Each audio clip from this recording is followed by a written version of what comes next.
Well, after failing to agree on a government funding bill, lawmakers are continuing to horse trade as they work to bring the federal government back online. Republican Congressman Mark Meadows from North Carolina is on Capitol Hill. Thank you very much for joining us, Congressman. Rena, it's great to be with you and your viewers on this serious day, and obviously over the next 48 hours, which potentially could be even more serious, but look forward to answering your questions. Thank you, Congressman. I want to start off and ask you, today you called again on Senate Democrats to reopen the government, but your party controls the Senate. They control the House.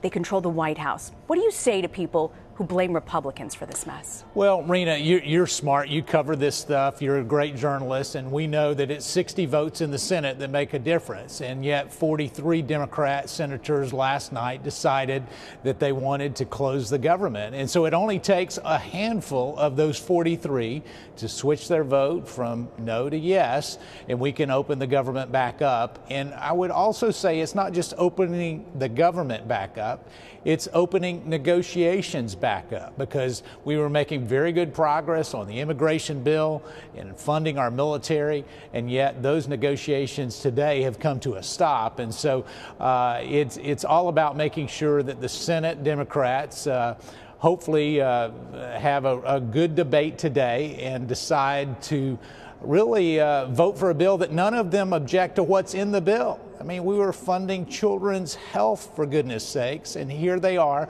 voting against that. I don't know it's a position that they can maintain for a long time. Rena. Congressman, your Freedom Caucus almost blocked a 4-week government funding bill. Do you plan to back a 2.5-week bill? Well, at this point, I don't have anything other than the 4-week bill that we supported. And I will tell you that my leadership and our negotiations said that what they wanted to do is allow the negotiations between the president and both chambers here on Capitol Hill to continue. And so some of the demands that I believe are good for my constituents, we put aside for a 4-week period to give the negotiations a chance to do that. If the Senate were to vote today and say that they are going to come back with a shorter time period, maybe February 8th is what's being reported. Most of the conservative members, I believe, would support that. But really, right now, that's a hypothetical question. I don't know what February 8th and February 16th, what the difference is for most Democrats. But if that's important to them, we can certainly find some common ground on a 1-week difference in a continuing resolution vote. On the issue of compromise, Congressman, is there anything on DACA that you can see the Freedom Caucus actually accepting and being flexible on? Well, we've actually put forth a number of DACA issues from the Freedom Caucus that certainly our Democrat colleagues are not seeing as acceptable at this point, but we've made good progress there. And so the answer is yes to, is there something that we could do to address the DACA recipients? But I'm certainly not going to negotiate in the middle of a government shutdown. And it's interesting, we're talking about the funding of the government, which has nothing to do with an immigration issue. I mean, why are we bringing the two of those things together unless we're trying to hold our military men and women hostage for an immigration issue that has been with us for decades? And it is time that we get serious about that issue. I agree, but I'm willing to get in a room. In fact, I will tell you that I'm going to meet with some of my Democrat colleagues later today about getting this government open. And then once we do that, I will sit in the same room with those and talk about immigration issues. One of the frustrations of GOP leaders has been that some conservatives in Congress and the White House keep pulling the president back from these DACA compromises that most members of Congress would probably support, even many Americans in our country would support. Would you or members of your party try to block that compromise? Well, there's not a compromise that's been put out that the president accepts yet. We've had some bills that have been put forth that supposedly were going to address the issue. But in fact, when you read the bills, or at least read the concepts of those bills, they don't solve the problem. I mean, this president is serious about protecting those DACA recipients. He's told me that over a dozen times. And yet at the same time, he's very serious about making sure that we don't have to deal with it in future administrations like we are now. So this is a problem that this president is serious about doing in a compassionate way. And yet at the same time, some of the proposals that have been put forth are not serious. They're not even worth considering. And you've said in the past that a shutdown under President Trump is actually less damaging for the military and veterans than a shutdown under President Obama. Why do you feel that way? Well, because I went by the World War II Memorial this morning on the drive-in. Under the 2013 Obama shutdown, there were barricades and ribbons up so they wouldn't let veterans come to that one memorial. I can tell you that that's not the case this morning, and I've talked to the president yesterday in anticipation of what might have happened. He is all in for our veterans, our military men and women, and making sure that this does not affect them.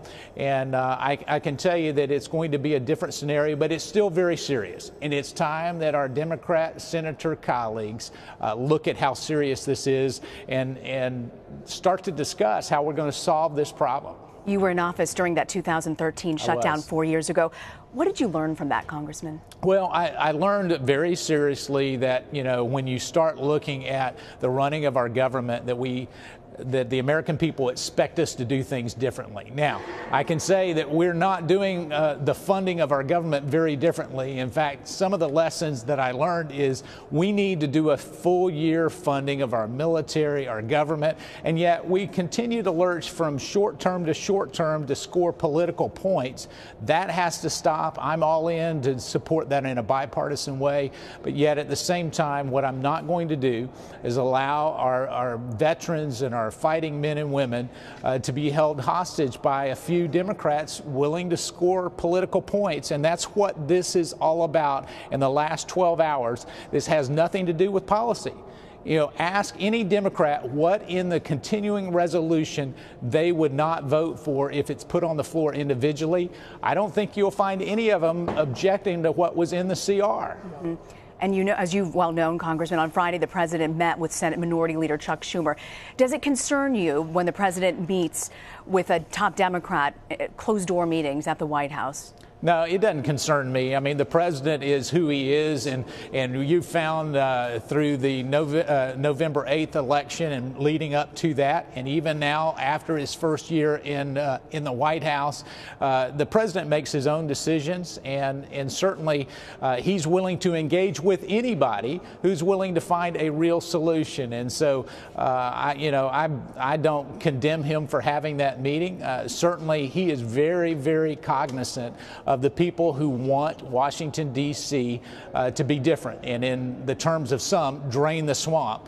And so it's critical that we get that done, but that doesn't bother me that he's met with Chuck Schumer. In fact, I think that he ought to meet with all the leaders on a regular basis. Before I let you go, Congressman, is there any particular clarity now that you have on what the president wants to push forward on an immigration bill? Well, he has lined out that what we want to do is address the chain migration issue. He wants to address the visa lottery issue and get rid of that. He wants to secure our border. I've talked to the Secretary of Homeland Security a number of times, and she has given very thoughtful information. But in exchange for that, if your viewers are sitting here looking and worrying about whether they're going to be deported, there is a deal out there to be made. I'm willing to engage. The president's willing to engage. All we need to do is open this government back up and get to a solution in the coming weeks. Congressman Mark Meadows, so grateful for your time, Congressman. Great to be with you. Thank you, Rena.